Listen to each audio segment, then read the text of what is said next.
Bonjour à tous, bonjour à toutes.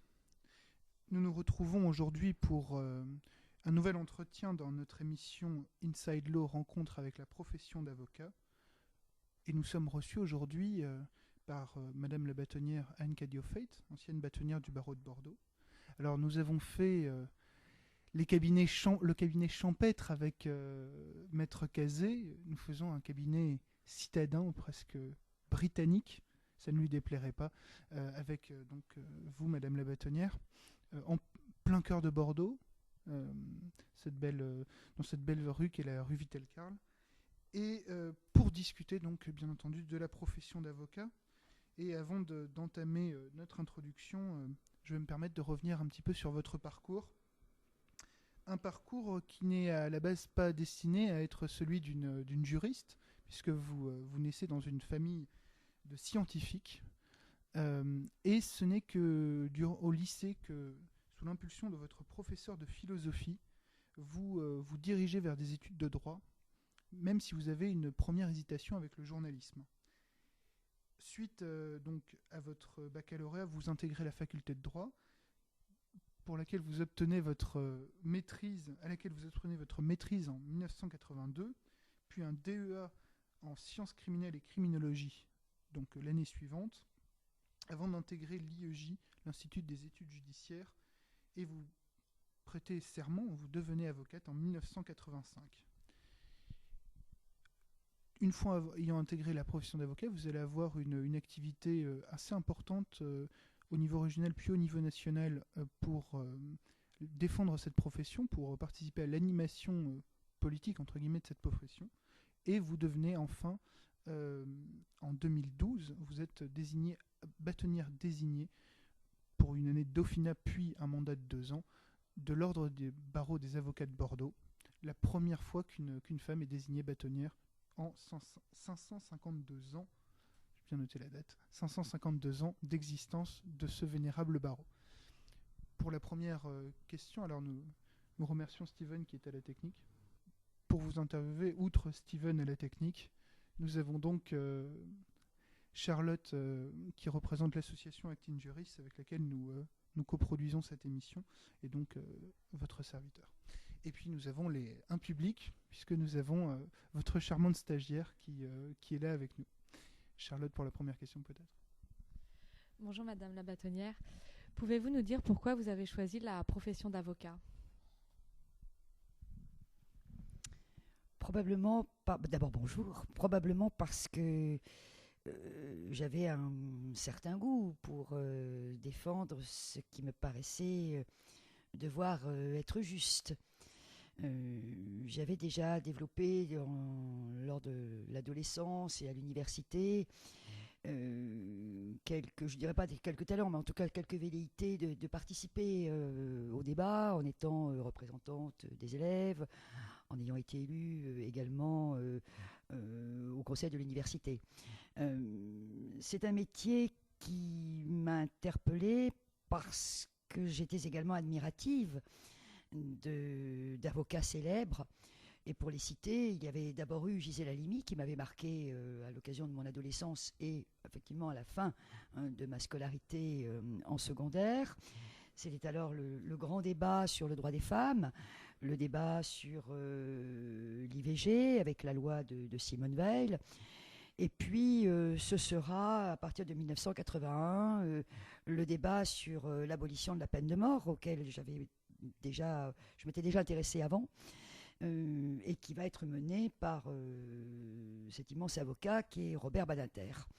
Donc le goût qui était le mien à la fois pour le droit, mais également pour le droit pénal, pour la criminologie, va m'amener assez naturellement à me tourner à la fin de mes études de droit, ou quasiment vers la fin, à présenter l'examen d'entrée à l'école d'avocat. Alors, nous allons, pour poursuivre cette introduction, aborder une question sur le système universitaire en général. Celui-ci est souvent décrit et souvent critiqué parce qu'il a selon certains, une certaine incapacité à professionnaliser les parcours des étudiants, notamment dans le droit, et à préparer de réels professionnels. Alors, pensez-vous que ce soit en réalité un faux procès, ou est-ce que le système, selon vous, pourrait nécessiter une réforme d'ampleur pour permettre effectivement une professionnalisation plus effective des parcours étudiants? L'université et la faculté de droit en particulier n'ont pas une vocation professionnalisante. Aux origines, on l'appelait d'ailleurs la faculté de droit, la faculté des humanités. Donc on retrouve cet état d'esprit dans le fonctionnement de l'université. Il y a néanmoins eu de très grosses avancées, qui constituent à mon sens des progrès, avec une pénétration de la faculté dans le milieu de l'entreprise et vice-versa. Je citerai les exemples de la création des cliniques du droit, qui sont une initiative magnifique, à l'instar de ce qui se passait, c'est vrai, il y a déjà quelques années dans les pays anglo-saxons. Et cette initiative qui permet aux élèves avocats, vous voyez ma langue fourche, aux étudiants en droit, d'aller tester sur les usagers du droit les connaissances qui peuvent être les leurs et mesurer l'utilité que présente le droit dans notre société. Alors faut-il pour autant transformer nos universités et les facultés de droit en fait en école du droit? Je n'en suis pas certaine. Je pense que déjà les études de droit constituent, et ça ne changera pas, les 4 premières années, véritablement un apprentissage. Mais cet apprentissage, il est indispensable. Et c'est une fois qu'on a accompli ce parcours des 4 premières années de droit qu'on va commencer à pouvoir comprendre quel est le sens du droit dans notre société, qu'on va pouvoir commencer aussi à mettre des ponts entre les différents droits, entre les différentes branches du droit, et à essayer de faire le lien.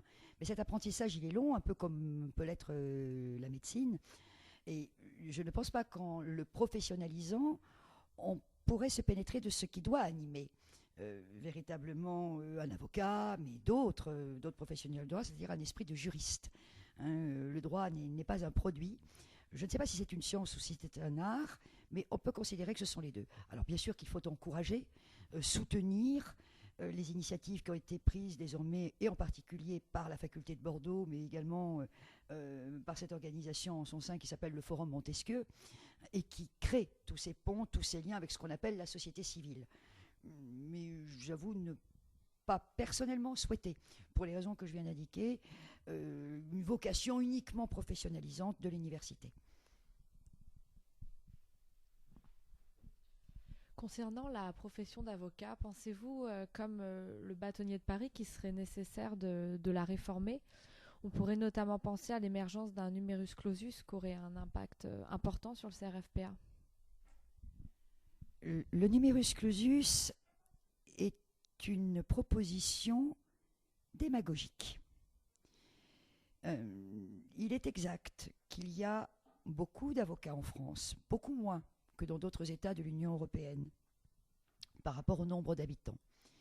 Le problème posé est celui des avocats qui sont occupés à faire de manière trop nombreuse la même chose. Il y a aujourd'hui des branches du droit extrêmement diversifiées, des besoins en droit par voie de conséquence qui sont également tout à fait diversifiés, tout à fait différents.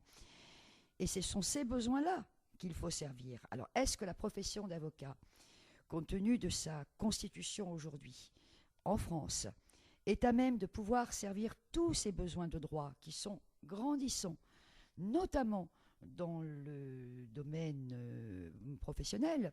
Je pense aux innovations, je pense à ces nouvelles technologies, je pense aux nanotechnologies, etc.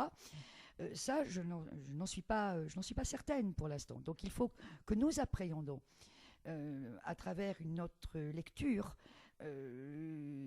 d'abord les diplômes dont vous disposez quand vous sortez des universités, car vous avez des diplômes, et je peux bien le dire, que nous n'avions pas quand nous entrions dans cette profession. Et il est dommage que ces connaissances juridiques, que toute cette matière grise que vous possédez, vous les jeunes, ne puissent pas être valorisée et utilisée. On sait très bien qu'à partir du moment où on ne fait pas travailler cette matière grise, elle va un peu dépérir. Donc il y va, je pense, surtout d'une énergie d'une volonté d'aller de l'avant et d'être à l'écoute toujours des besoins des autres. Et le problème du nombre ne se posera pas. Ça veut dire également que dans les cabinets d'avocats, nous devons avoir une logique qui est peut-être un peu différente de celle qui a animé nos aïeux, si je puis dire, et avoir une logique d'investissement et se dire que il faut investir dans tel domaine du droit, bien sûr avec les risques attachés à l'investissement, c'est-à-dire que l'investissement ne soit pas rentable. Je pense qu'il vaut mieux voir les choses de cette manière-là, et il faudrait également que les écoles d'avocats tout de suite puissent l'intégrer. Alors les écoles d'avocats ne peuvent pas le faire toutes seules, bien sûr toute cette réflexion doit être menée de concert avec le barreau, avec l'ensemble de la profession, et quand je dis le barreau, avec le barreau français dans son entier, car les disparités sont extrêmement importantes selon les régions, selon l'endroit où l'on se situe. Si vous vous situez dans la région parisienne et à Paris intramuros, vous avez plus de la moitié des avocats français qui sont inscrits dans ces deux barreaux. Mais vous avez encore aujourd'hui de véritables déserts juridiques. Et il va y avoir une évolution. L'évolution, on la voit déjà. On la voit grâce au développement des moyens de communication, des techniques de travail qui sont très différentes. On n'est plus obligé de travailler, probablement encore moins demain qu'aujourd'hui, dans un lieu affecté géographiquement. On est beaucoup plus mobile. On va pouvoir aussi être beaucoup plus mobile dans sa vie professionnelle. Passer de la profession d'avocat à une autre profession en lien d'ailleurs ou pas, pourquoi pas, avec le droit selon le cursus qu'on aura eu, pour peut-être y revenir.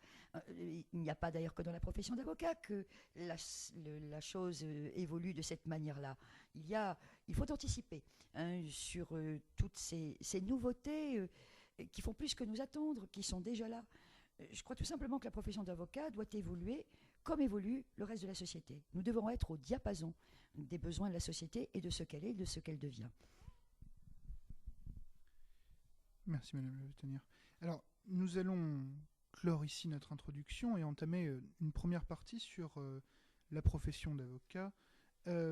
Avec cette première question, pouvez-vous nous indiquer quelles sont pour vous les principales difficultés que présente ce métier et, par voie de conséquence, les qualités essentielles qui font pour vous le bon avocat? Permettez-moi de commencer par le positif. Les qualités essentielles qui vont faire que l'avocat sera le meilleur possible. La première chose, au-delà des connaissances en droit qui sont validées par l'obtention des diplômes universitaires, la validation du titre, c'est avoir le goût de l'autre, être à l'écoute de l'autre.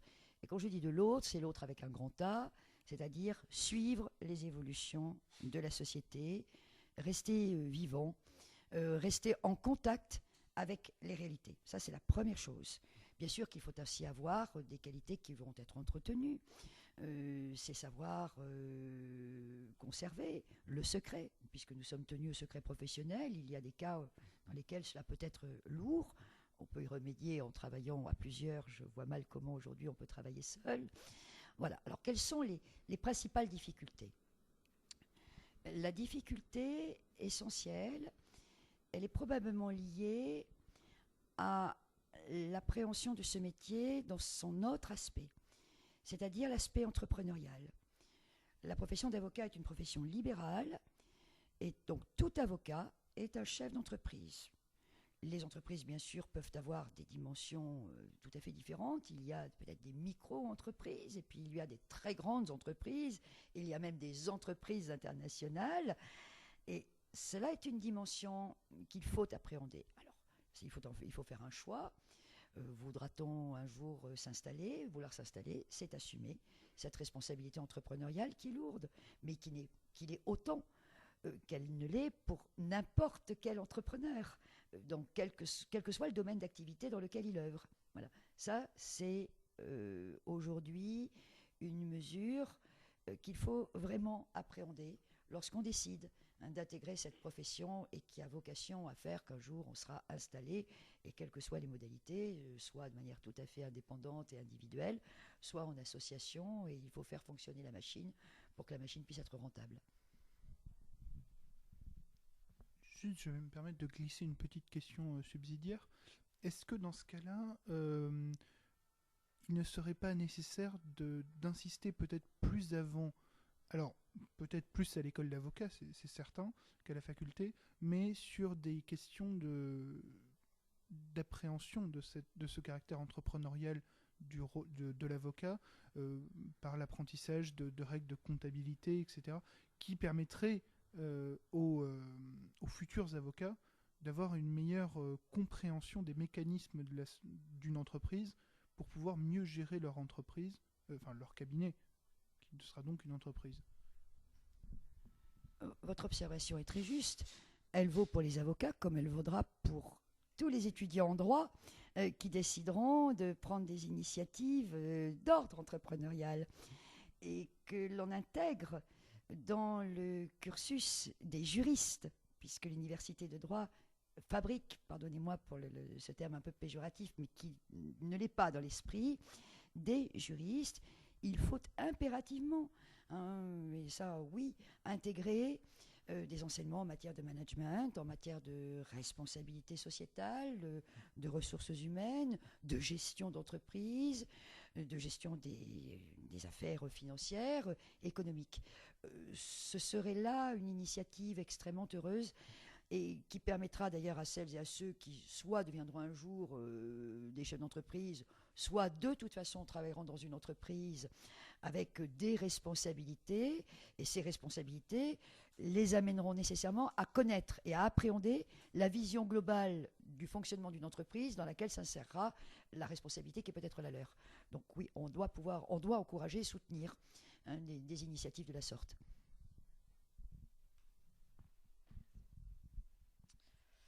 Les rapports entre avocats doivent normalement être empreints de loyauté et vous avez été en tant que bâtonnière arbitre de ceci. Pensez-vous que la déontologie de l'avocat est un vœu pieux ou une réalité respectée ? C'est une réalité respectée. Les avocats ont complètement conscience que le respect de la déontologie est la valeur ajoutée de leur profession, au-delà des connaissances en droit qui sont les leurs. Je préfère d'ailleurs au terme déontologie celui d'éthique, qui parle beaucoup plus sur le plan international. La déontologie, c'est en réalité l'ensemble des règles éthiques qui réglementent la profession d'avocat. Et la profession d'avocat est une profession réglementée, comme le sont d'autres professions, la profession de médecin, la profession d'expert comptable, la profession de dentiste, la profession d'architecte, etc., etc. Alors, l'ancien bâtonnier que je suis peut dire que pendant les 2 années de mandat, je me suis employée à veiller au respect des règles professionnelles, parce qu'on parle presque plus de règles professionnelles que de règles de déontologie. Et quand je dis veiller, ce n'était pas uniquement en étant l'arbitre de difficultés qui étaient susceptibles de constituer des manquements.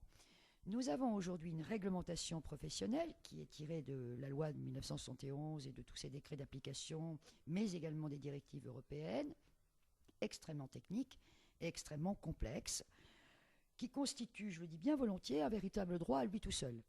Voilà.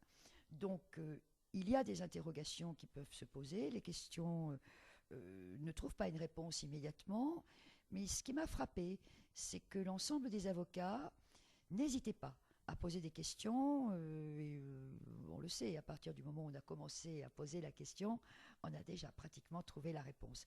Il y a un très très profond attachement de la profession d'avocat en général, et pas simplement d'ailleurs de la profession d'avocat en France. Ça c'est un attachement qui nous lie tous, je dirais toute la communauté internationale des avocats, à ce qui fait probablement aussi l'âme de notre profession, c'est-à-dire le respect de ces règles, de cette déontologie, cet attachement à cette éthique-là, qui sont, je le rappelle, l'indépendance, le respect du secret professionnel et l'évitement des conflits d'intérêts.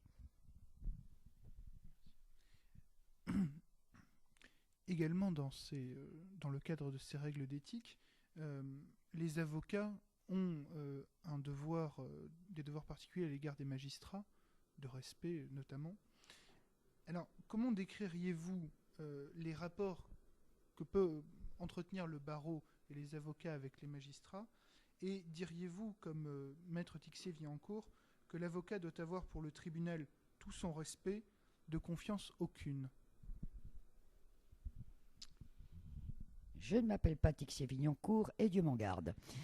Même si c'était un excellent avocat, on va dire un excellent plaideur, l'époque était très différente. Je qualifie bien volontiers les rapports que nous avons avec les magistrats de rapports cordiaux et que je souhaite loyaux, bien évidemment, de manière réciproque. Dans le quotidien, ces rapports sont des rapports sains. Alors, il peut y avoir des individus qui posent problème. Il y en a dans tous les corps de métier. Je dis bien des individus, voire des individualités. Il faut en parler. Il faut en parler, tout simplement. Il peut y avoir des tensions, mais qui sont liées aussi au quotidien, que l'on partage tous les jours, et avec cette particularité liée au fait que nous nous parlons de moins en moins. Nous n'échangeons plus qu'à l'occasion des audiences, qui ne sont pas là pour un échange entre les professionnels que nous sommes. Nous n'avons plus beaucoup l'occasion de nous rencontrer de manière plus personnalisée, ou même dans le cadre de nos fonctions à l'intérieur du palais. La géographie, l'ergonomie des palais de justice n'est plus ce qu'elle était. Et de toute façon, nos vies professionnelles, le contenu, le sens des missions qui sont les nôtres, aussi bien magistrats, avocats, ne le sont plus non plus. Les contraintes sont beaucoup plus importantes, en tout cas très différentes de celles qu'elles ont été. Les magistrats sont d'une manière ou d'une autre plutôt assimilés dans le fonctionnement à une forme de fonctionnariat, avec les contraintes qui y sont inhérentes. Et nous avons nos contraintes d'entrepreneurs.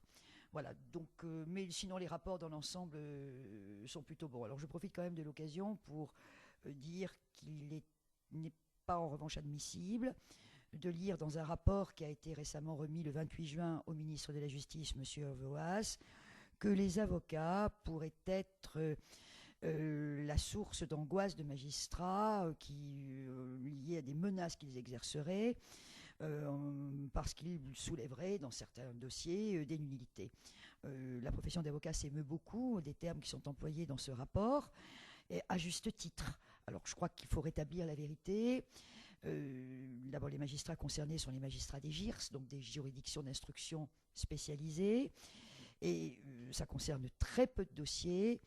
Et je tiens à souligner, et là c'est l'ancien bâtonnier qui le dit aussi, que si certaines personnes sont prêtes à en menacer d'autres, elles sont prêtes aussi à menacer leurs propres avocats.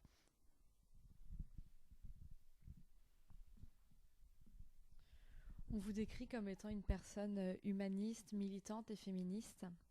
Quelle est selon vous la place des femmes avocates dans cette profession qui a pu être décrite comme machiste ? Je suis militante, et je le reste. Et je suis féministe, et je le reste aussi. Humaniste, vous apprécierez à la fin de l'interview. La place des femmes dans la profession d'avocat doit être rigoureusement la même que celle des hommes. Il n'y a pas de distinction à opérer. Les femmes sont aujourd'hui en nombre plus importante que ne le sont les hommes à exercer cette profession. En revanche, nous observons une différence importante. Les femmes avocats en France perçoivent encore 20% de rémunération en moins que les hommes, à des âges identiques. Vous avez d'ailleurs été la première bâtonnière de l'Ordre des avocats du barreau de Bordeaux au terme de 252 ans d'existence. Votre élection et votre nomination ont été marquées par de nombreuses critiques. Et au terme de votre mandat de 2 ans, quel bilan faites-vous de votre action ? Pensez-vous qu'à l'avenir, les futures bâtonnières auront un accueil moins critique que le vôtre ? J'ai été la première femme à me présenter à la fonction de bâtonnier au terme de 552 ans d'existence du barreau, en ce compris son ancienne appellation, le Parlement de Bordeaux, puisque l'ordre stricto sensu existe depuis 1811, c'est-à-dire lorsque Napoléon les a rétablis. Alors oui, ça a eu l'aspect d'une nouveauté, oui, ça a fait un peu de buzz avec quelques imbéciles, on va dire, qui ont trouvé utile de souligner cette nouveauté.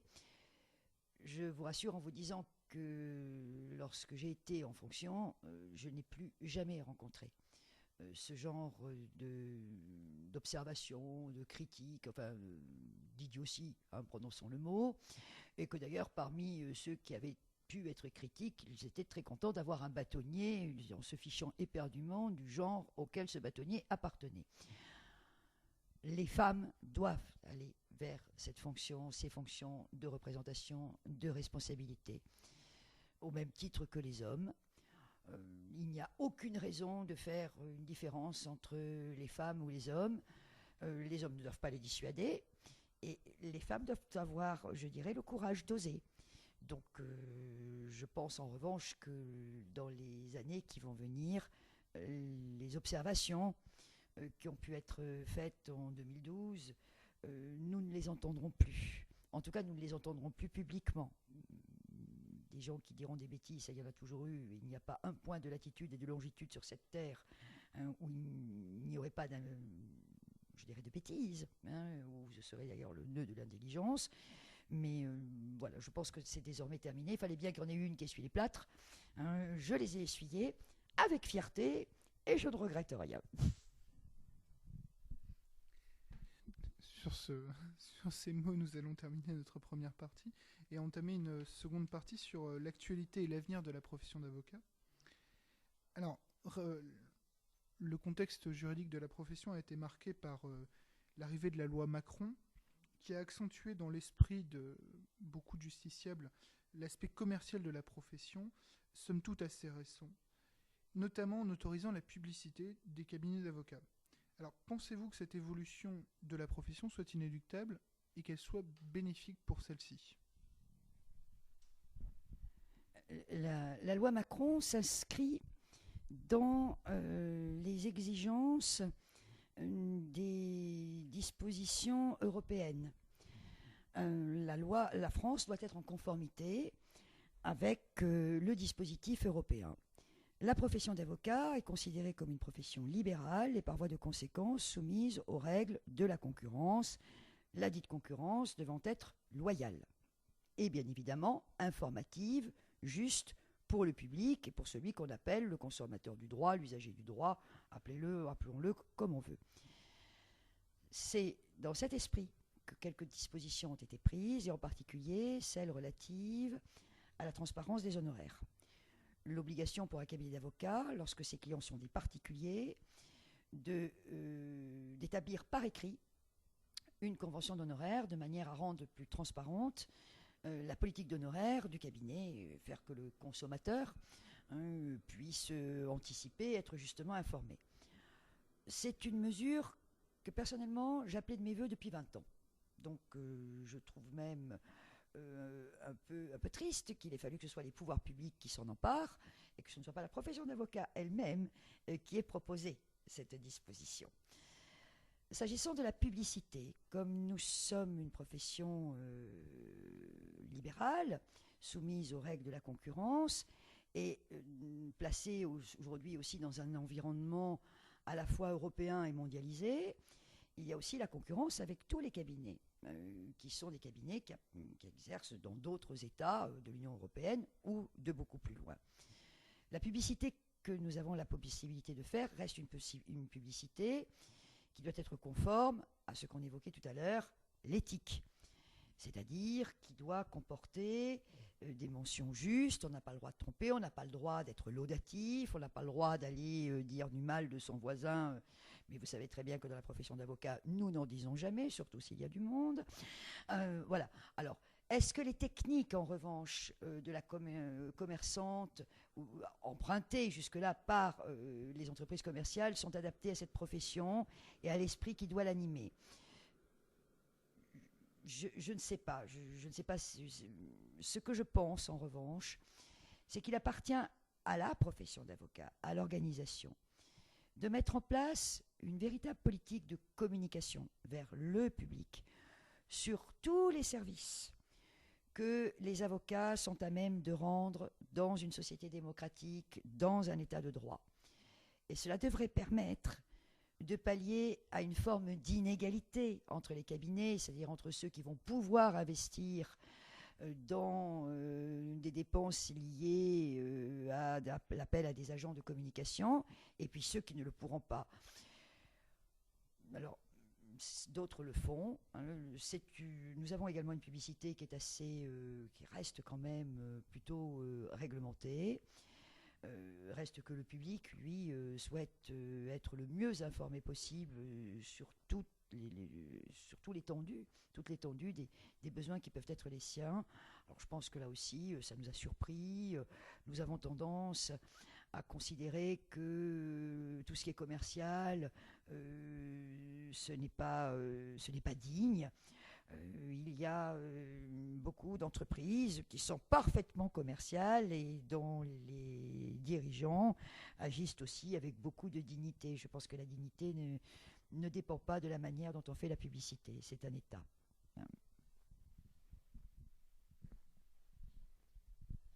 Un autre aspect de l'évolution future de la profession d'avocat pourrait être la création de la grande profession d'avocat à l'anglo-saxonne, qui regrouperait les activités de notaire, huissier, avocat et avoué. Cet agrégat professionnel est-il souhaitable d'un strict point de vue de la sécurité juridique et de la qualité du droit tel que les usagers du droit pourront y avoir accès? La grande profession du droit, c'est ce que connaissent nos amis britanniques. On les aime toujours, malgré le Brexit, puisqu'ils connaissent la profession de solicitors. Et les solicitors anglais sont à la fois des conseils juridiques, des notaires, des huissiers, avec un système et un droit différents.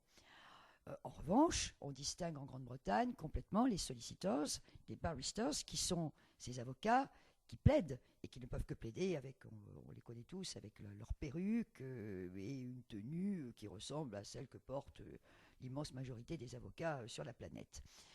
Ça, c'est une particularité. Nous sommes à la croisée des chemins. Est-ce qu'on va faire cette profession ou l'équivalent de solicitors ou pas? Alors, on évoquait à l'instant le dispositif de la loi dite Macron.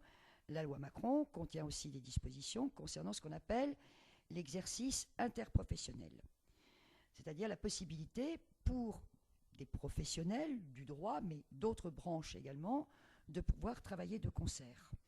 C'est une évolution que l'on va connaître. Ce qu'il faut, c'est que chaque profession conserve des prérogatives, et notamment celles attachées aux règles de fonctionnement, à ces règles éthiques, et je pense en particulier, toujours pareil, au secret professionnel. Je cite un exemple. Un cabinet d'avocats tenu de veiller vraiment au dispositif interne permettant de garantir le secret professionnel doit, s'il est amené dans le cadre d'une structure interprofessionnelle à travailler avec des géomètres experts, des experts comptables, je ne sais, doit veiller à ce que les données qu'il a dans son cabinet ne puissent pas être accessibles à ces autres professionnels. En revanche, on va très certainement développer, et c'est souhaitable, et en ce qui me concerne, moi j'avais souhaité qu'on puisse le mettre en place à travers une charte avec les experts comptables, des domaines dans lesquels nous allons être en secret professionnel partagé. Il va falloir bien sûr là aussi le réglementer, car il y a peu de domaines aujourd'hui qui ne soient pas complémentaires les uns des autres. Il est très difficile pour un avocat d'être l'avocat d'une entreprise et de ne pas pouvoir travailler en toute transparence avec le cabinet d'experts comptables de cette entreprise. Mais il faut, dans l'intérêt du client, que les données que l'un et l'autre ont et qu'ils vont partager pour essayer de dégager les meilleures solutions dans l'intérêt de leurs clients, puissent rester confidentielles, dans l'intérêt bien sûr de l'entreprise, s'il s'agit notamment de brevets, de marques ou d'autres choses. Voilà. Donc c'est l'avenir. Et je pense qu'il faut aussi y voir là une jolie dynamique. Alors de là à créer une grande profession du droit, est-ce qu'elle est souhaitable?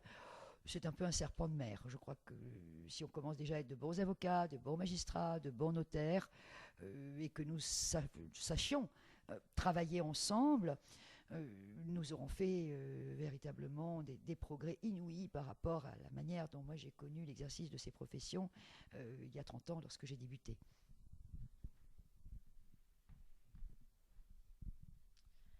L'actualité juridique a récemment été marquée par la publication de l'arrêt de la Cour de cassation concernant les écoutes dans le dossier de Nicolas Sarkozy. Pensez-vous, comme le bâtonnier de Paris, que cette décision soit une négation du droit à un avocat? La décision de la Cour de cassation dans l'affaire que vous venez de citer a été, si je puis m'exprimer ainsi, renforcée par une très récente décision qui a été rendue par la Cour européenne des droits de l'homme, et plus précisément le 16 juin, qui a en fait dit exactement la même chose que ce qu'avait dit la Cour de cassation. Alors de quoi s'agit-il ? Sont autorisées les écoutes téléphoniques entre un client et son avocat. Celui qui est mis sur écoute téléphonique, c'est le client, ce n'est pas l'avocat. Il est exact que si, au travers de l'écoute téléphonique, on découvre que l'avocat peut participer à la réalisation, quel que soit le titre, la qualité d'une infraction, cet avocat va donc pouvoir être poursuivi. Les avocats ne sont pas au-dessus des lois. Et d'ailleurs, aucun avocat ne va soutenir l'inverse. Ce qui nous ennuyait beaucoup dans l'attitude des magistrats, et qui est préoccupant, c'est ce recours qu'ils ont à la technique que nous appelons celle du filet dérivant. C'est-à-dire qu'on lance des écoutes téléphoniques, et à l'occasion des écoutes téléphoniques, on peut apprendre des choses dont on s'empare, et dont on va, que l'on va traduire dans des procédures. Alors, c'est un procédé qui n'est pas adapté dans ce qu'on appelle un état de droit, parce qu'il n'est pas loyal, parce qu'il n'est pas franc. Et ce qu'il faut préciser aussi, et c'est dans la décision de la Cour européenne des droits de l'homme en particulier, c'est que si ces écoutes téléphoniques ont pu être interceptées et sont validées dans la procédure, elles vont rester uniquement dans la procédure concernée.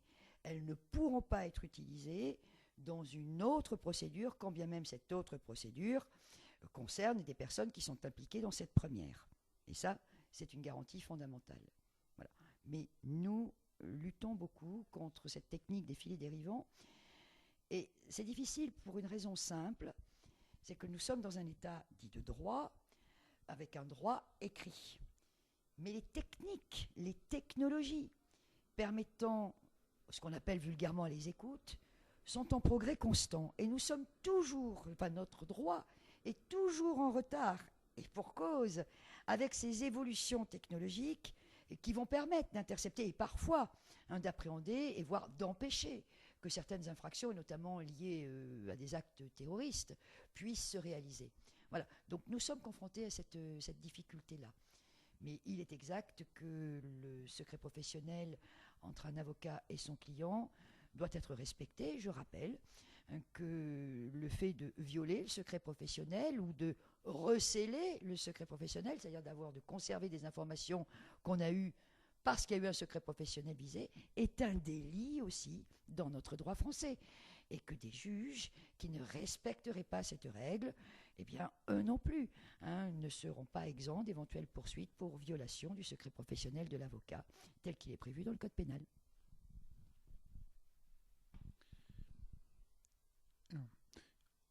Actuellement, la profession d'avocat connaît une multiplication du nombre de ses membres, parallèlement à une stagnation, si ce n'est une régression du nombre de magistrats, une stagnation au nombre fixe et une régression en pourcentage par rapport à la population.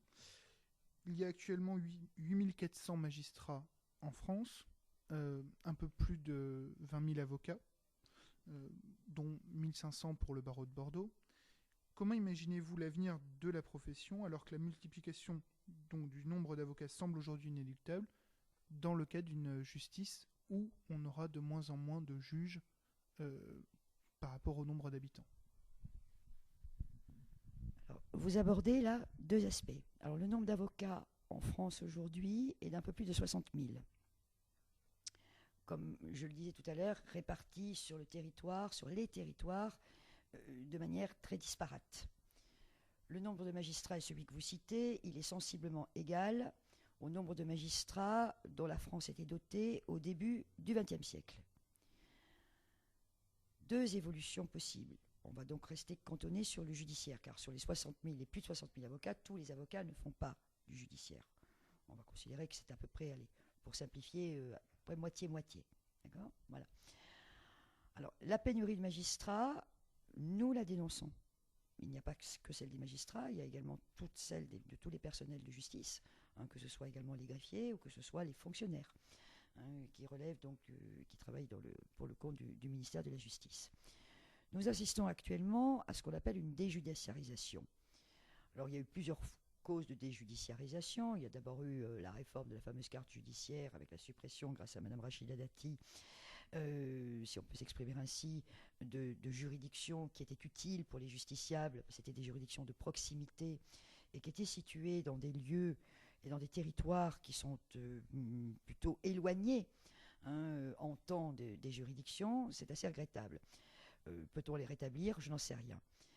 Il y a probablement des pistes à examiner qui sont là aussi liées aux technologies et aux techniques de communication nouvelles. Et avec peut-être des économies à réaliser à la clé. Nous sommes toujours dotés de palais de justice que l'on construit et qui, bien évidemment, occupent une superficie évidente, représentent un coût qui est tout aussi évident, sans parler de celui de leur entretien, puisque maintenant on ne fait plus que du moderne avec des vitres partout. Et ce qui fait que non seulement il faut les entretenir, ces vitres ça coûte très très cher, et de surcroît il faut rafraîchir ou chauffer ce genre d'établissement, ce qui coûte aussi très très cher, et question de développement durable, c'est pas terrible. Nous pouvons peut-être donc envisager qu'à l'avenir, il puisse y avoir des audiences, je ne dis pas dématérialisées, mais qui ne requerront plus obligatoirement une présence physique dans le même site, et qui permettront donc de réaliser ces économies, qui permettront aussi de gagner du temps pour les magistrats. En ce qui concerne les avocats, il y a les avocats qui feront toujours, bien sûr, de la défense, de la représentation devant les tribunaux, mais notre métier s'oriente aussi beaucoup vers un accompagnement des personnes dans des formes plus déjudiciarisées, que sont, c'est ce qu'on appelle les alternatives, les modes alternatifs de résolution des conflits, que sont la médiation, la procédure collaborative, la conciliation, qui est d'ailleurs normalement obligatoire en matière commerciale. Alors, là, c'est pareil, nous sommes sur des mutations, sur des choses différentes. Deuxièmement, les magistrats, est-ce que nous n'allons pas aller aussi, compte tenu de la technicité du droit, vers la nécessité non pas peut-être de spécialiser les magistrats, mais de spécialiser certaines juridictions, ce qui ne devrait pas poser problème aux avocats, puisque quel que soit l'endroit où nous serons situés, nous pourrons parfaitement, compte tenu de ces nouvelles techniques, correspondre avec la juridiction et intervenir valablement. Voilà. Alors, je pense qu'on peut quand même dénoncer le nombre insuffisant de magistrats en France, qui est lié à un manque d'anticipation de certains gouvernements, alors qu'on connaissait les départs en retraite importants, liés au baby-boom. Personne n'a anticipé. Pour fabriquer un magistrat, il faut au moins 2 ans. Et puis, ça, on parle des 2 ans de l'école de magistrature, mais il y a aussi toutes les années qui précèdent et qui sont les études de droit que vous connaissez bien. Bon, ça, c'était un problème d'anticipation. Donc, vous voyez, là aussi, il faut continuer. Et je pense qu'il faut augmenter le nombre de magistrats, mais pour que ce besoin soit celui qui corresponde à celui du justiciable. Alors, je me permets une question pour rebondir sur votre réponse. Est-ce qu'il ne serait pas intéressant de permettre un jeu de vases communicants? C'est-à-dire que des avocats ou des huissiers, des notaires, d'anciens avoués, des mandataires judiciaires puissent devenir magistrats de manière à apporter cette spécialisation à cette profession. C'est déjà le cas. Il y a déjà des concours où la possibilité de rentrer sur titre en respectant certaines conditions. Et la magistrature fait appel, en particulier aussi à des fonctionnaires catégorie A, soit du ministère des Finances, soit d'autres administrations. En réalité, pour quelle raison? Pour une raison essentiellement liée à la gestion de la pyramide des âges. Tout le monde ne peut pas être conseiller à la Cour de cassation. Voilà. Et comme il y avait eu un défaut d'anticipation, c'est-à-dire cette administration n'avait pas intégré le management des ressources humaines, tout simplement, on se retrouve avec des difficultés actuellement qui sont celles que nous connaissons et auxquelles il est assez difficile de pallier. Voilà. Puisqu'il faut un temps pour préparer. Alors qu'il y ait des passages plus aisés d'une profession, en tout cas du droit, à la profession de magistrat, pourquoi pas? Alors, j'indique que c'est le cas. Lorsqu'un magistrat veut devenir avocat, il suffit qu'il demande et il l'est automatiquement. Lorsqu'un avocat veut devenir magistrat, soit il passe un concours, hein, soit il passe véritablement par une demande qui se fera sur titre, mais qui va requérir plus d'un an d'auditions diverses et variées. Voilà. On dirait que le métier de magistrat est un petit peu différent. Alors, les Anglais le font. Hein, les Anglais connaissent des juges qui ont tous été avocats, mais c'est un système différent du nôtre. Et les Anglais exigent d'ailleurs que les avocats qui deviendront magistrats aient été des avocats, je dirais, reconnus, c'est-à-dire qui ont véritablement, quand je dis réussi, démontré leur pleine compétence, leur pleine capacité. On n'y va pas parce qu'on n'aurait pas trop réussi. Alors, c'est intéressant. Ce qui est intéressant aussi, c'est de pouvoir valoriser une expérience que l'on peut avoir. Et ce qui serait intéressant, c'est que nous puissions, je parle des avocats bien sûr, puisque c'est la profession que je connais le mieux, non pas que les autres ne m'intéressent pas, mais je les connais moins bien, puisse dans sa carrière effectuer peut-être 6 mois en juridiction pour aller voir ce qui se passe de l'autre côté. Et ça créerait peut-être ce lien qu'on évoquait tout à l'heure, ça le renforcerait, ce lien entre magistrat et avocat, et également ce que représente l'application du droit tel qu'on l'a préparé. Alors, toutes ces pistes sont extrêmement intéressantes, et puis je crois qu'il n'y en a aucune qui est éludée. Mais en revanche, néanmoins, la France reste très attachée à ce parcours professionnel pour les magistrats, qui est celui qui passe par l'École nationale de la magistrature. Et pour être tout à fait honnête, c'est une école qui est aujourd'hui vraiment reconnue dans le monde entier pour les qualités. La qualité de la formation, autant que l'esprit qui peut être celui des femmes et des hommes qui vont devenir magistrats et qui eux aussi vont être investis d'une éthique, d'un devoir d'éthique qui, j'ose le dire, est vraiment rempli de manière très générale par les juges que nous avons en France par rapport probablement à ce qui se passe dans d'autres États de notre monde.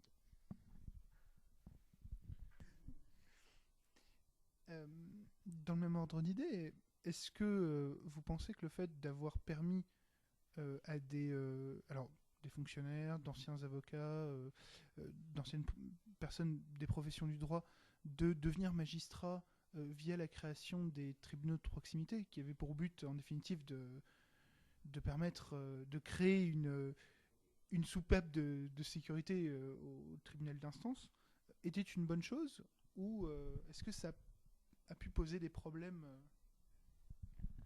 Alors, la création de ce qu'on appelle les juges de proximité, en effet, répond au manque en nombre de magistrats en France. Et on peut considérer qu'on a, via la création des juges de proximité, créé un corps de magistrats que je qualifierais au rabais. Je ne parle pas des compétences, je parle du coût que cela relève, parce que les juges de proximité remplissent des fonctions qui sont celles que remplissent des magistrats, ont les mêmes tâches que les magistrats, ne font pas que siéger devant le tribunal de police, ils complètent également les juridictions correctionnelles, ils sont assesseurs. Donc ça veut dire qu'ils non seulement ils participent aux audiences, mais ils participent aussi aux délibérés, c'est-à-dire à la rédaction des décisions lorsque ces décisions sont rendues dans leur formation collégiale. Alors, c'était la finalité. Parmi les juges de proximité, on relève qu'il y a eu, comme vous venez de très justement le dire, d'anciens avocats, c'est-à-dire des avocats qui ont pris leur retraite et on prend notre retraite aujourd'hui à un âge qui n'est plus canonique, d'accord, et qui ont rempli, je crois, la satisfaction de tout le monde et qui remplissent encore ces fonctions. Il y en a d'autres qui appartiennent à des corps de la fonction publique et qui les remplissent pas trop mal. Et puis, il y a des gens, malheureusement et hélas, qui ne les remplissent pas du tout. Nous les connaissons, les magistrats en sont complètement conscients. Alors, ce qu'on doit dénoncer, c'est que la France ne peut pas être dotée de juges que l'on qualifie de haut rabais. Voilà. Hein, la fonction de juge est une fonction importante qui nécessairement implique de prendre des risques, hein, en tout cas d'en faire prendre à certains. Une décision de justice n'est jamais une situation, ne crée pas une situation anodine puisqu'elle crée de nouveaux droits. Et ça, on peut le dénoncer. Alors vous évoquiez avec moi également en aparté, hein, la nécessité peut-être d'avoir des gens dotés d'une expérience suffisante et qui permettrait d'éviter des scandales comme nous avons pu en connaître, et vous me citiez à l'instant l'affaire Outreau. Alors, avec le recul qui est le mien désormais, je peux vous dire qu'il en va de la magistrature comme de l'avocature. La valeur n'attend pas le nombre des années. Je connais des magistrats jeunes, en tout cas beaucoup plus jeunes que l'état civil qui est le mien, qui ont en charge des dossiers, et parfois l'instruction extrêmement complexe, et qui font un travail absolument remarquable. Je connais aussi quelques magistrats beaucoup plus anciens, c'est comme pour les avocats, hein, qui ne géreraient pas ou qui ne sauraient pas gérer. Ça répond des individus. Alors je pense que ce qu'il faut en revanche intégrer, ce que nous commençons à faire dans les cabinets d'avocats, hein, c'est davantage le management. C'est-à-dire, aujourd'hui, il faut pouvoir parler. Alors, on a inventé la collégialité, nous tenons à la collégialité, nous connaissons les limites de la collégialité, le coût qu'elle revêt, mais également, je dirais, la limite pratique. Hein. Lorsqu'on doit rendre une décision, on ne peut pas non plus se colloquer à 3 en permanence. C'est évident qu'il y en a plutôt un qui va rédiger et qui, s'il a un doute, va l'évoquer avec les autres. D'accord ? Mais il n'y a pas que dans ce cadre-là. Je pense que ce qu'il faut également pour les magistrats, c'est comme pour tout le monde, c'est comme dans n'importe quelle organisation humaine, à partir du moment où l'on prend des décisions qui vont impacter la vie des autres, il faut pouvoir échanger. Hein, il faut pouvoir parler, il faut pouvoir se confronter à un point de vue un petit peu différent d'une autre pour extraire véritablement la meilleure solution possible. Et ce qu'on peut peut-être redouter en réalité, plus que la jeunesse en tant que telle ou l'ancienneté en tant que telle, c'est l'isolement. Voilà, il faut vraiment mettre en place des structures, des structures pas obligatoirement, je dirais, codifiées, hein, mais faire que les gens puissent parler, puissent échanger, bien sûr dans le respect, hein, des règles du secret, ça c'est évident, mais c'est une méthode de travail qui contribuera, je le pense, également au bien-être des magistrats, toutes générations confondues. Et donc, bien évidemment, devrait favoriser la sécurité des décisions de justice et leur qualité. Peut-être veux-tu ajouter un mot, Charlotte ? Alors, nous allons conclure ici. Donc, notre seconde partie est passée à la troisième partie sur les aspects personnels qui vous concernent. Nous allons commencer par une question peut-être assez simple. Pouvez-vous nous raconter votre pire et votre meilleur souvenir en tant qu'avocate ou bâtonnière, si cela vous... On va commencer par les meilleurs.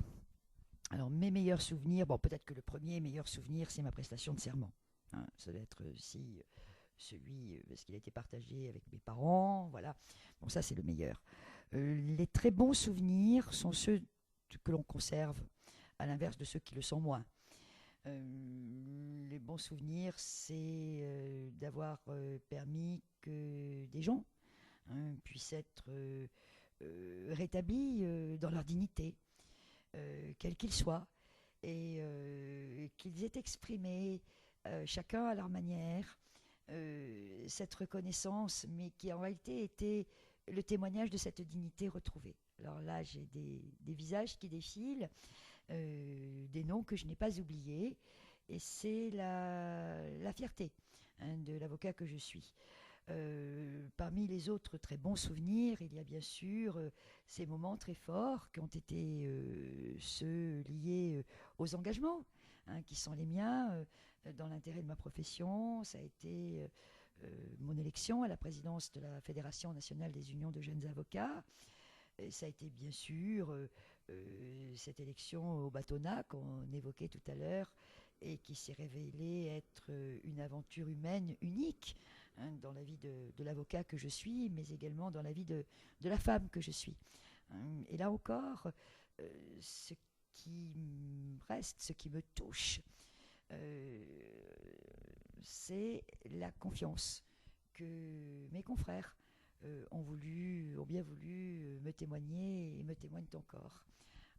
Voilà. Alors, les mauvais souvenirs, il peut y en avoir qui relèvent de l'anecdote. Je ne vous parlerai pas de mauvais souvenirs avec des clients. Merci, le secret professionnel. Mais ce sont plutôt des anecdotes qui s'inscrivent dans l'histoire et qui ont certainement été utiles parce que les mauvais souvenirs, c'est des mauvaises expériences la plupart du temps. Mais les mauvaises expériences, elles sont utiles aussi. Il faut les vaincre et elles nous permettent de faire qu'elles ne se renouvelleront pas. Je vais juste me permettre... vous aviez été interrogé lors de la première rencontre parcours de droit donc par l'association Actine Juris, qui avait à l'époque fait un fil Twitter avec certaines réponses que j'avais eu l'occasion de consulter en préparant donc cet entretien. Et vous indiquiez qu'à l'époque où vous étiez avocate stagiaire, puisque vous êtes une avocate issue du stage, à l'inverse de ce que pourrait être notre expérience pour Charlotte et pour moi, vous étiez donc à l'époque membre du cabinet de Maître Maxwell, Florence Maxwell, et vous aviez indiqué à l'association Actine Juris que à l'époque on vous avait demandé de défendre des dossiers au tribunal de commerce, et c'était un mauvais souvenir pour vous parce que vous n'y arriviez pas. C'était Voilà une anecdote. Alors, il y en a deux avec le tribunal de commerce. Ma toute première plaidoirie devant le tribunal de commerce, c'était il y a très longtemps, c'était le fait que le président m'a imposé de rouler mon pantalon sous ma robe, en m'indiquant qu'une femme ne plaidait pas en pantalon. Alors, je l'indique, ce qui comptait déjà, c'était les clients, je me fichais de savoir comment j'étais, et donc j'ai roulé mon pantalon pour faire plaisir au président, pour qu'il puisse m'entendre plaider, c'est-à-dire me reconnaisse comme l'avocat que j'étais. Ça, c'était la première. Inutile de vous dire que comme je l'évoque 31 ans plus tard, je ne l'ai toujours pas oublié. La deuxième anecdote, c'est toujours très certainement d'ailleurs lié au sexe, au genre auquel j'appartiens, et probablement aussi à la jeunesse qui était la mienne à l'époque. En fait, j'ai été la bleue. Voilà. Donc le cabinet dont j'étais l'avocate stagiaire me faisait confiance et m'envoyait plaider des dossiers qui étaient des natures de dossiers, mais vraiment imperdables. Je le dis, il y en a quelques-uns, il y a toujours l'aléa judiciaire, ceux-là étaient imperdables. Et il se trouve que j'avais comme contradicteur toujours le même avocat, qui était un avocat très ancien, et que le président saluait avec beaucoup de mansuétude, ce à quoi l'autre répondait avec la même mansuétude, ce qui avait d'ailleurs le chic pour m'énerver quelque peu. Bon.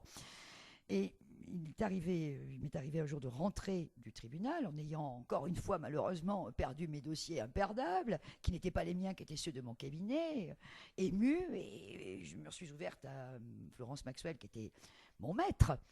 Et je lui ai dit, écoutez, je vais arrêter d'aller plaider devant ce président en particulier au tribunal de commerce parce que vous allez perdre les clients. Ils ne vont pas comprendre que le cabinet perde tous leurs dossiers, ou alors vous allez me défendre aux assises parce que, prise de rage, je vais étrangler et assassiner le président. Ce qui l'a fait beaucoup rire. Et elle m'a dit, écoutez Anne, il n'y a pas 36 solutions. Vous allez continuer à y aller et vous allez gagner vos dossiers. Et j'ai trouvé que cette marque de confiance, elle était fondatrice. Elle m'a donné confiance en moi, le client a été informé, il l'a très bien géré aussi. Je suis retournée au tribunal de commerce. Nous nous sommes expliqués avec le président du tribunal, ce président, qui d'ailleurs s'en était ému auprès de mon maître, en lui disant que j'étais une mal élevée parce que je n'avais pas voulu le saluer à la fin de mon intervention comme le requéraient les usages de l'époque. Et il était exact, comme il m'avait vraiment tondu dans une affaire que je ne pouvais pas perdre. J'avais certainement dû lui destiner un regard en m'en allant, qui ne signifiait pas un au revoir très amical, mais probablement un autre mot. Je ne le regrette absolument pas. Je vais simplement vous dire qu'après mes dossiers imperdables, à vaincre sans péril, je les ai gagnés. Et le vieux que j'avais en face, qui avait peut-être mon âge aujourd'hui, perdait parce qu'il devait perdre. Voilà, comme quoi il faut être tenace. Voilà, mais ça, c'est, vous voyez, une anecdote. Mais bon, j'étais la bleue. Je pense qu'il y avait aussi une forme de test des magistrats. C'était une autre époque. Nous en avons reparlé plus tard avec ce magistrat en particulier qui s'en souvenait très bien et qui se souvenait très bien de la jeune avocate que j'étais alors.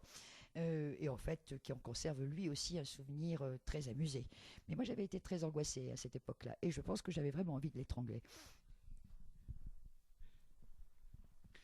Les faits sont prescrits, les faits sont prescrits. Vous êtes aujourd'hui une avocate expérimentée, vous avez été bâtonnière d'un important barreau de province.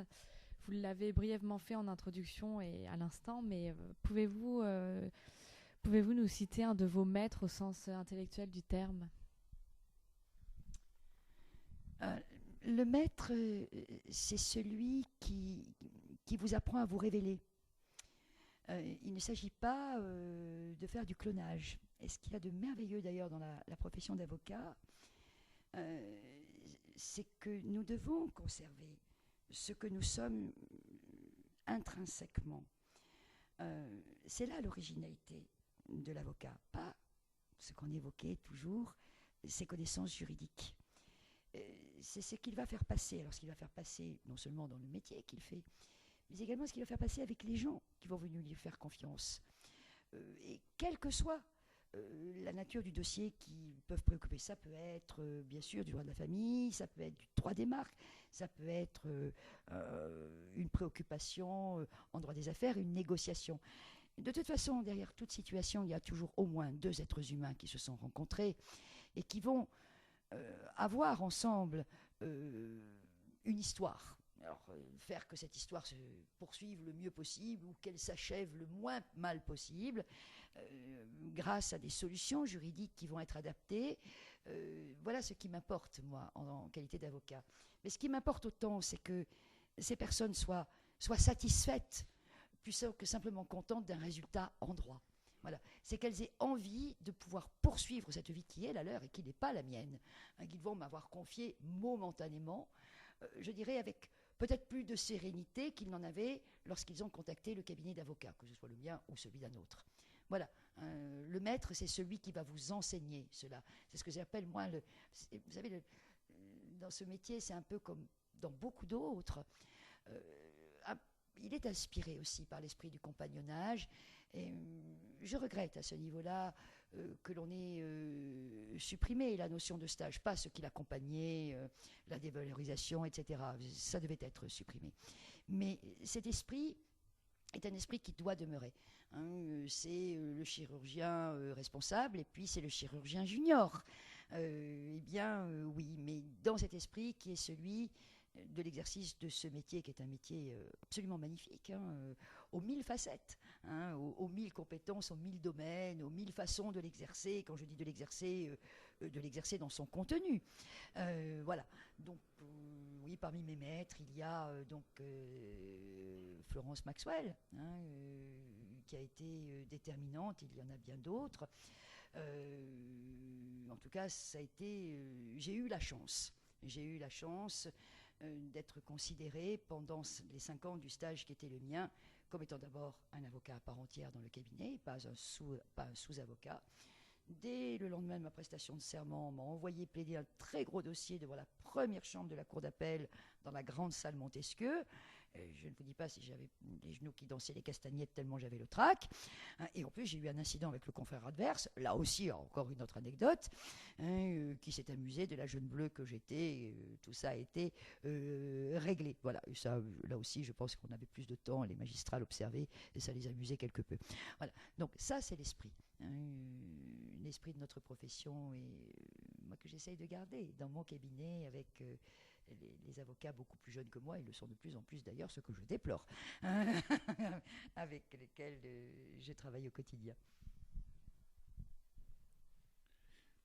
Alors, vous êtes une avocate expérimentée, vous travaillez notamment en matière pénale, et vous avez sûrement eu, dans ce cadre-là, notamment en matière pénale, à connaître et à travailler avec des personnalités parfois fantasques, avec des clients qui brillent par eux-mêmes. Connaît-on une appréhension particulière lorsque on s'occupe d'une star, entre guillemets, dans une procédure? Non, non, mais le problème de la starisation, c'est en réalité la question que vous posez, c'est le problème de la médiatisation. Et la médiatisation qui ne va pas de pair avec ce principe essentiel, ce pilier de la profession d'avocat, qui est le respect du secret professionnel. Alors, difficile à gérer aussi parce que la médiatisation de certains éléments de dossier à certains stades de procédure ne sont pas le fait des avocats, peuvent être le fait d'un tas d'autres personnes, ce qu'on appelle les fameuses parties prenantes dans le jargon actuel, qui peuvent délivrer des informations parce qu'une information délivrée peut en amener d'autres qui peuvent intéresser certains juges. Voilà. Alors, sinon, je crois que le fait de défendre quelqu'un auquel les médias s'intéressent, et que les médias intéressent aussi d'ailleurs, hein, c'est dans les deux sens, il ne faut quand même pas se leurrer, sauf dans certains moments de sa vie, mais bien doivent être, je dirais, traités comme ça doit l'être, c'est-à-dire aussi dans le respect du travail des journalistes, hein, on est dans un État démocratique, le droit d'être informé c'est important, et puis probablement aussi en évitant autant que faire se peut, la starisation de l'avocat en même temps que la starisation de son client. Mais on y parvient très bien lorsqu'on reste vraiment investi de la mission qui est la nôtre, qui est de travailler au mieux dans l'intérêt, dans la défense des intérêts de nos clients. Et en respectant ce principe que je vous indiquais, et je dois dire que les journalistes, pour parler d'eux, là c'est pareil, c'est un peu comme lorsque vous me posiez la question des rapports avec les magistrats, on peut parfaitement travailler de concert avec des rapports cordiaux, loyaux et dans le respect des prérogatives et du rôle de chacun dans la société qui est la nôtre. Il faut rester toujours très vigilant, mais la vigilance elle s'impose d'abord à soi-même. Juste, parce que c'était aussi un petit peu le sens de ma question, lorsque le client essaie de briller à l'audience, entre guillemets, mais est-ce qu'on n'a pas parfois envie de lui dire maintenant taisez-vous, laissez-moi gérer parce que ça va devenir compliqué? Il n'y a pas que les stars ou les graines de stars. Il nous arrive assez fréquemment comme on dit, briefer nos clients en leur conseillant vivement d'en dire le moins possible. Oui, c'est comme ça, de la même manière qu'on va pouvoir éventuellement leur conseiller d'adopter plutôt telle tenue vestimentaire un peu moins voyante que celle qui est la leur habituellement. Alors, vous savez, c'est comme pour tout, c'est comme quand on va passer un examen, on n'arrive pas en short avec des tongs. Voilà, hein, donc ça ne veut pas dire qu'il faut se déguiser en bonne sœur. Hein, il faut être soi-même, il faut être à l'aise. Voilà, alors, il y a des moments mais que je ne peux pas vous livrer, mais il y a des moments extrêmement drôles. Hein, même dans des situations parfois très dramatiques, hein, il y a des situations que je ne sais pas si elles sont drôles, mais en tout cas elles peuvent être cocasses. Et elles nous marquent aussi. Enfin, d'une manière générale, il faut aussi respecter les gens et certains ont envie de parler. Bon, lorsque vous avez défendu une thèse et qu'il vient dire des choses derrière qui viennent la faire effondrer, je veux dire, on est navré, hein, mais il va falloir faire avec. Et puis on verra bien ce qu'on fera si on doit aller en appel. Ça fait partie des risques du métier.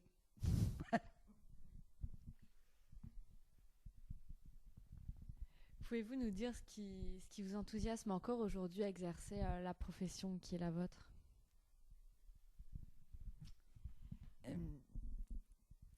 Les autres.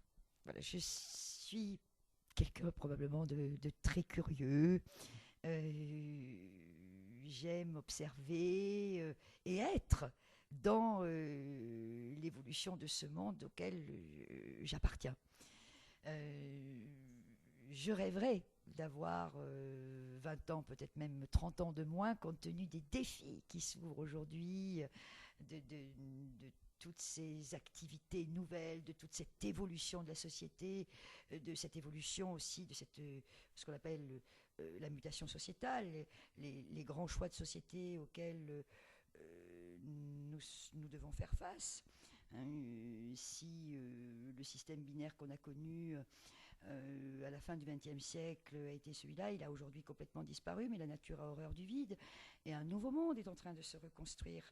L'avocat, d'une manière ou d'une autre, participe avec ses clients, je dirais peut-être même grâce à ses clients, à la construction de ce monde-là, d'où l'adéquation entre le client et l'avocat. Il faut que nous puissions aussi parler un peu la même langue, que nous partagions parfois des options, pas systématiquement. Voilà. Donc là, j'ai presque un regret.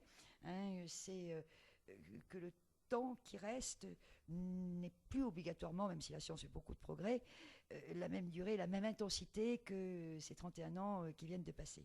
Voilà, alors je suis plutôt quelqu'un de nature optimiste, et si l'on me demande ce que je peux dire à mes jeunes confrères, enfin mes beaucoup plus jeunes confrères, et aussi aux étudiants en droit, je leur dis que la route qui est devant eux, elle est certainement et nécessairement aussi magnifique que celle que j'entrevoyais moi quand j'ai décidé, d'une part, de me lancer dans mes études de droit, surtout de les poursuivre et de les rattraper, et puis en devenant avocat. Il n'y a absolument aucune raison que les choses soient moins belles, moins passionnantes qu'elles ne l'ont été. Bien sûr qu'il y aura des écueils, bien sûr, il y a aussi les écueils de la vie. C'est là qui nous frappent. Voilà. Mais franchement, c'est une période magnifique de défis, et je vous promets que je m'accroche et je tiens à participer à cette évolution-là. Voilà, mais enfin, les jeunes, jusqu'à présent, sont assez gentils pour me laisser croire que je peux encore en être. Est-ce que vous arrivez à trouver un certain équilibre, une adéquation entre votre vie professionnelle et votre vie personnelle ?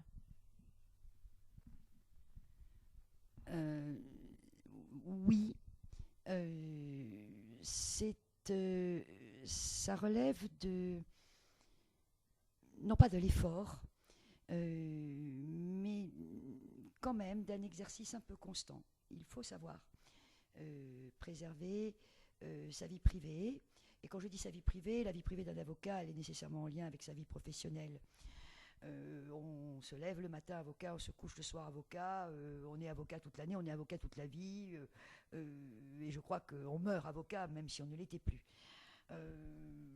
Alors moi j'ai la chance de partager ma vie avec quelqu'un qui exerce le même métier que moi depuis l'origine, donc ce qui a été peut-être un petit peu plus difficile, c'était pour notre fille de partager sa vie avec deux avocats passionnés auxquels elle disait à table le soir quand elle était petite, arrêtez de plaider et parlez normalement. Mais bon, ça a dû la marquer puisqu'elle est devenue avocate à son tour aujourd'hui. Voilà.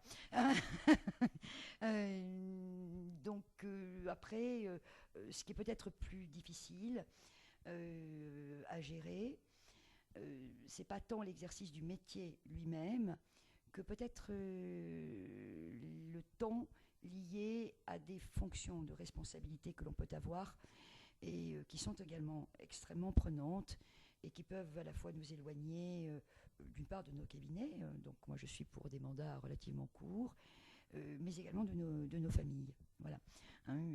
En sachant que la famille, quand je dis la famille, c'est les amis, et qu'il faut pour tout avocat, mais ça c'est valable également pour tout le monde. Il ne faut pas s'enfermer dans la technicité de son métier. Il faut absolument continuer à avoir des hobbies, des joies, des passions, même si on n'est pas très doué, il faut continuer à aller au concert, il faut s'intéresser au football, il faut, enfin, c'est ce qu'on veut, au macramé pour ceux qui aiment le macramé. Moi je n'y connais rien, c'est beaucoup trop compliqué, mais ou au golf, j'en sais rien. Mais voilà, il faut continuer à vivre, tout simplement. Mais je pense que ce que je dis là, ça n'est pas valable que pour les avocats, c'est valable pour tout le monde, c'est valable pour les instituteurs, c'est valable pour quelqu'un, pour un boulanger, qui ne fait pas que du pain, qui doit aussi savoir, en offrant le pain qu'il vend, bien sûr, à ses clients, faire que ces clients-là soient contents et qu'ils aient envie de manger du pain et de partager ce pain-là, ne serait-ce qu'en achetant à la boulangerie le matin avec lui ou avec elle. Vous nous indiquiez que on se lève avocat, on est avocat, on mange avocat, on dort avocat. On a vraiment l'impression que cette profession vous marque profondément dans votre personnalité. Et j'ai envie de vous demander, mais quelle est l'influence des études juridiques et de votre profession sur votre personnalité actuelle? Est-ce que vous êtes vraiment né avocat, ou est-ce que c'était une formule, on ne naît pas femme, on le devient? Est-ce qu'on ne naît pas avocat, est-ce qu'on le devient? Je n'ai pas le souvenir de ne pas l'avoir été. J'ai des souvenirs d'enfance, mais toute ma vie de femme, d'adulte, est marquée par ce métier. Ma vie ne se réduit pas à ce métier-là. Mon métier, c'est probablement le prisme par lequel je peux observer et participer à l'évolution de la société, dont je suis une parmi des millions et des milliards d'autres des actrices. Voilà. Mais en l'exerçant avec passion, en l'exerçant, en s'y intéressant, en le vivant pleinement, mais là aussi, ce que je dis est valable pour, je suppose, beaucoup d'autres activités professionnelles, voire pratiquement toutes. Oui, il y a cette condition. Et puis, il y a probablement, c'est plus qu'un goût, de ne pas participer, de ne pas laisser perdurer ce qui constitue des injustices.